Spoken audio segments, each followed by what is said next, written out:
네, 미국 주식에 투자하는 가장 쉽고 재미있는 방법을 알아봅니다. 이항영의 미국 주식 무작정 따라하기 시간.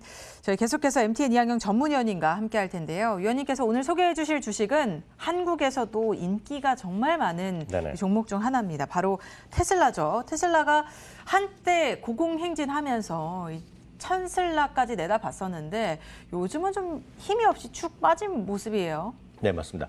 다만 이제 지난 주말에 이제 그 아크인베스트의 창업자 겸 CEO 그리고 CIO인 캐시 우드가 테슬라 이제 목표 주가를 상향하는 레포트를 발표했거든요. 이미 예고가 됐던 부분인데 한 3주 전부터 곧 나온다고 발표를 했는데요. 또 그 얘기를 중심으로 하겠는데요. 테슬라의 지금 대한민국에서의 관심은 지금 지치지를 않고 있고요. 지난달에도 순매수 1위를 할 정도로 여전히 순매수도 하고 있고 장고로 보면 탑을 하고 있습니다. 대한민국에서 해외 주식으로 가장 많이 갖고 있는 게 테슬라가 되겠고요. 두 번째 많은 것부터 다시 한번 확인해드리면 두 번째로 많은 게 애플이고요. 그다음에 아마존, 그다음에 엔비디아, 구글, 마이크로소프트 그리고 일곱 번째는 이제 나스닥 100을 추정하는 ETF는 QQQ인데요. 제가 다 계산해봤는데 애플부터 마이크로소프트까지 2위부터 6위까지 다 합치면 테슬라보다 약간 모자랍니다. 그러니까 그만큼 압도적으로 테슬라 주식을 많이 갖고 있는 것이 대한민국의 현황이다라고 이해하시면 되겠습니다.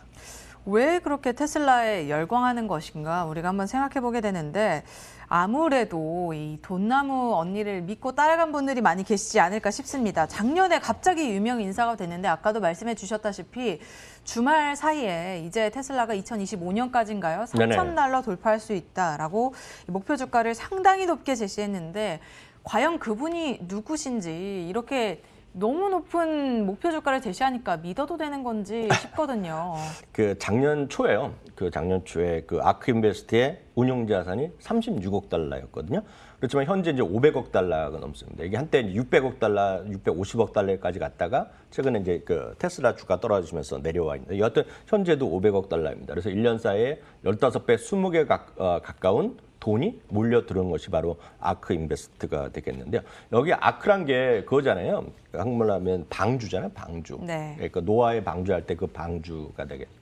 아마 거기서 어느 정도 눈치를 치신 분이 계시겠지만 이분이 아이리시 집안입니다. 아이리시의 부모님 밑에서 했었고 아일랜드 쪽이기 때문에 전통적 이제 종교적인 것들이 강하잖아요. 그래서 제가 알기에는 학교도 여학교도 캐톨릭 학교를 나왔고 네. 어려울 때마다 이제 성경책을 읽는 진짜거든요. 성경책을 읽고 성경 구절을 많이 인용합니다. 인터뷰할 때. 특히 어려울 때마다 시장이 어려웠고 자기를 비판하는 사람이 많을 때마다 뭐 얘기를 많이 하고 하여튼 그런 것들 아마 아시는 분 좋을 텐데 하여튼 그런 건 정도로 아크의 의미가 있다라고 좀 이해하셔야 되겠습니다. 근데 주식은 믿음으로 하는 게 아닌데 너무 맞습니다. 주식을 믿음으로 하면 안 되는데 이분의 믿음은 제가 그분의 얘기를 한 거를 한번 전해드리면 뭐 중요한 건 아닌데 네. 이분의 사업이라든가 세상을 바라보는 거에 대해서는 자기가 믿음을 갖고 있다는 얘기하는 거죠. 주가는 어떻게 될지 아무도 모르죠. 이분도 얘기하는 건데 세상을 바라보는 거 자기가 그동안 사업을 시작하기 전부터 이런 걸 여러 가지 자산 운용사에 들어갔는데 그때마다 어려움을 겪었고 항상 벤치마크 대비 너 왜 이렇게 못했냐, 잘했냐를 갖고 얘기하니까 그런 게 마음에 안 들었던 거죠. 그래서 자신만의 독특한 어떤 투자 철학을 만들고 만든 게 ARK 인베스트거든요. 그런 관점에서 할 때마다 어떤 성경을 읽었다는 얘기를 많이 합니다. 그래서 그런 얘기 한번 이해하시면 되겠고요. 그래서 돈나무란 거가 어느 정도 유명하냐면 금년 2월 달에요. 블룸버그 기사에서 이게 제목이 떴습니다. 그래서 캐시 우드가 500억 달러를 해놓고 닉네임 자체가 머니트리라는 얘기를 하는 거죠. 이게 머니트리 하면서 이제 한국말로 어떻게 발음하느냐까지 다 나올 정도로 그만큼 해외에서도 지금 캐시우드에 대해서는 사람들이 많이 관심을 갖고 있는데 그에 관한 일거수일투족이 방송에 나오고 물론 비판하는 사람도 많이 있고 뭐 칭찬하는 사람도 있는 그 정도가 되겠고요. 여하튼 핵심은 기존의 시스템이라든가 산업을 대대적으로 혁신하고 어떤 새로 창출해 나가는 파괴 혁신 기업에 주로 투자하는 것이 되겠고요. 그러니까 기존의 투자 철학이라든가 운영 방법을 거부합니다. 대표적인 것이 이제 벤치마크를 비교하는 것들을 안 하는 거죠. 그래서 벤치마크가 중요한 것이 아니라 당장 그리고 하루 이틀의 주가 움직임이 아니라 향후 5년을 항상 보는 것이 이 양반의 가장 핵심적이 되겠고요.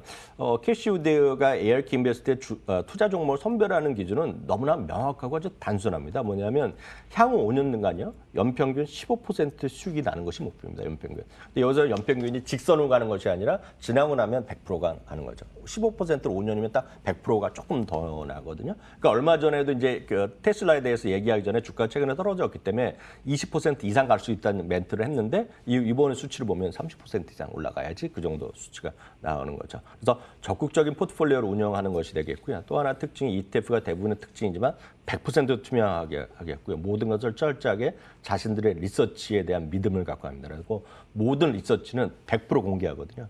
이게 다른 증권사나 다른 IBR랑 완전히 다른 관점이 되겠습니다. 그래서 작년 팬데믹 시기에 들어갔을 때도 제가 아주 기억나는 것이 그렇게 어려운 세상에 큰 변화가 있을 때마다 오히려 파괴적 혁신 기업이 엄청 더 뜬다는 얘기를 저도 소개해드렸고 그분의 말을 인용해서 인용해드렸었는데 그게 현실화된 거죠. 그래서 작년에 테슬라도 많이 올라갔지만 수많은 뭐 로쿠가 됐건 텔라이 됐건 소위 재택과 관련된 그리고 새로운 혁신에 있는 기업들이 주가 크게 올라갔거든요. 그래서 작년에는 145%가 평균 올라갔거든요. 그러니까 주가가 많이 올라갔습니다. 당연히 이러다 보니 일론 머스크의 테슬라 같은 기업을 선호할 수 있겠는데요. 일론 머스크가 워낙 비판을 많이 받았잖아요. 그리고 뭐 그 공개 석상 팟캐스트 하면서 대마초도 피하고 맞고 이거 멘트를 트윗을 함부로 해갖고 SNS에서 경고받고 합의 본 적이 있는데 이거는 이제 팟캐스트인데 2019년 2월에요. 일론 머스크가 아크에서 하는 팟캐스트에 직접 출연해서 둘이 대담한 그 음원이 있거든요. 저는 이건 음원을 많이 들어드렸고 저희가 2019년에 방송할 때 이 코너에서도 설명드린 기억이 있는데요.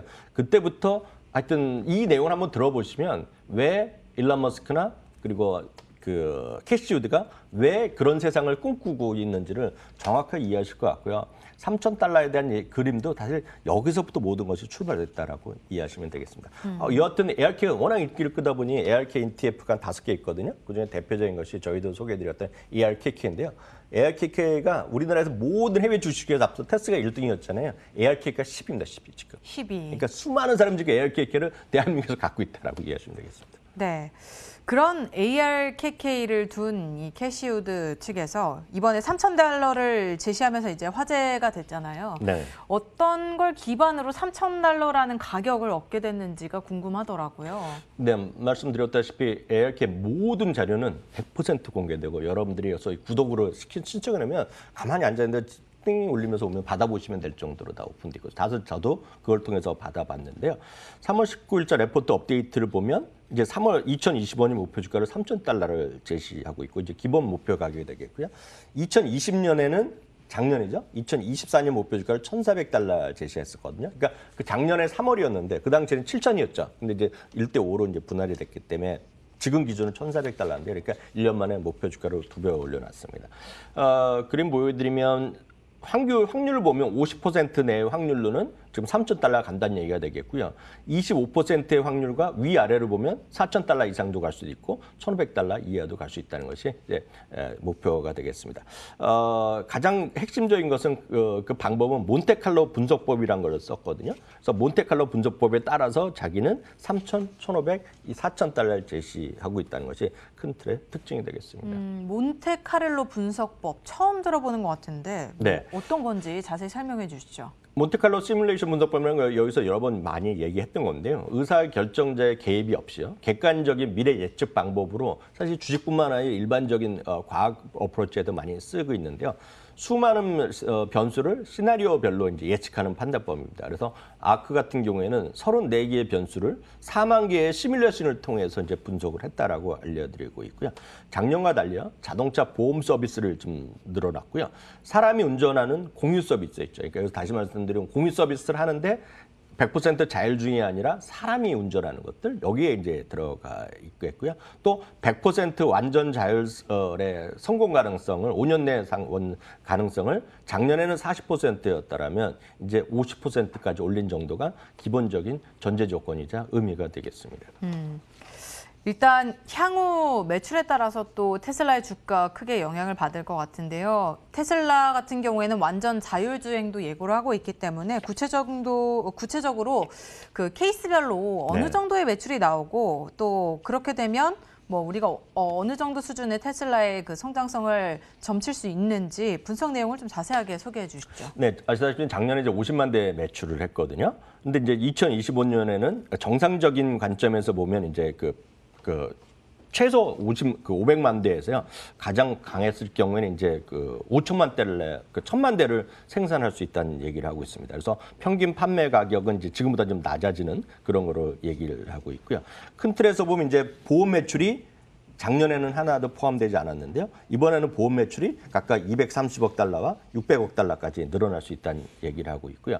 흥미로운 것은 완전 자율 자동차 공유, 완전 흔히 얘기해서 로보택시인데요. 로보택시는 정상적인 케이스에도 여기 하나도 안 들어가 있습니다, 지금요. 그래서 로보택시가 주행이 완전히 돼갖고 활발화되면 그때는 이제 그 자체만 보더라도 매출이 3,227억 달러 되니까 엄청나게 여기가 늘어나는 거죠. 그래서 이 그림을 보여드리면 2025년에 이제 보통 케이스면 정상적인 케이스가 되겠는데, 이거 평균값이 되겠는데요. 가장 큰 관심은 여기서 역시 로보택시라고 볼 수 있어 보입니다. 왼쪽으로 보시면 이제 여러분들 보실 만한 게 로보택시가 쉽게 해서 파란색으로 될 텐데요.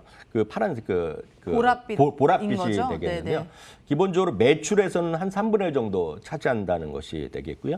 이익은 한 40% 정도 되고, 시가총액을 차지하는 비중은 자기가 계산할 때 보면 절반 정도는 로보택시에서 나온다는 거죠. 그래서 로보택시가 되냐 안 되냐에 따라서 바로 이제 4,000달러 가냐, 그 이상 갈 수 있느냐. 그렇지 않으면 보통 일반적으로 얘기하면 흔히 얘기해서 3,000달러 그 언저리에서 끝날 가능성이 있겠죠. 그래서 여튼 가장 중요한 것은 역시 로보택시다. 그리고 로보택시가 되기 전제 조건은 완전 자율주행이 되겠고요. 완전 자율주행이 성공할 가능성은 앞으로 5년 내입니다. 5년 내 50%로 작년 대비 10%포인트를 올린 것이 이번 결과로 나온 것이 되겠고요. 혹시 조금 더 공부를 원하시는 분이 여기 직접 사이트에 들어가면 이 모든 전제 조건을 자신들이 잘 넣어볼 수가 있어요. 변수값들을. 그런 것도 다 공개하고 있기 때문에 이거에 대해서 미심쩍거나 자기가 뭐 해보고 싶으신 분은 그 사이트에 직접 들어가시면 누구나 다 하실 수 있다는 것도 제가 소개해드립니다. 테슬라에 투자한 분들이 워낙 많기 때문에 직접 해보셔도 굉장히 네네. 좋을 것 같다라는 생각이 듭니다. 자, 최근 테슬라에 대한 월가의 시가까지 한번 체크해보고 갈까요? 일단 전반적으로 테슬라는 매수 의견을 받고 있지는 않았었는데 네네. 현재도 보유 의견이 유지가 되고 있네요. 맞습니다. 지금 현재도 마찬가지입니다. 현재도 목표 주가의 평균은 636달러 수준이기 때문에 지금보다 좀 아래에 있는데 늘상 이랬습니다. 다만 흥미로운 것은 매수 의견이 조금씩 늘어나고 있다는 거 보셔야 되겠고요. 다음 그림 보여드리면 주가랑 목표 주가를 같이 보여드린 건데요. 지금 보시면 주가가 아시다시피 뭐 900달러, 1000달러 직전에서 많이 떨어진 게 지금 위에 진한 선인데요.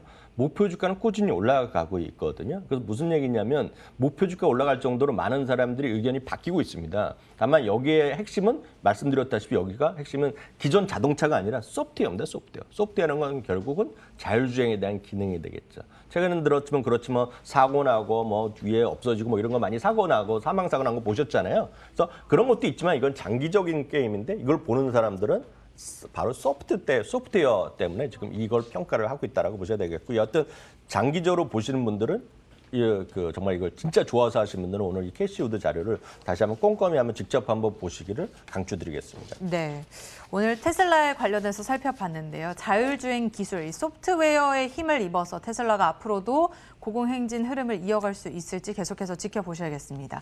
자, 지금까지 MTN 이하경 전문위원님과 함께했습니다. 오늘 말씀 고맙습니다.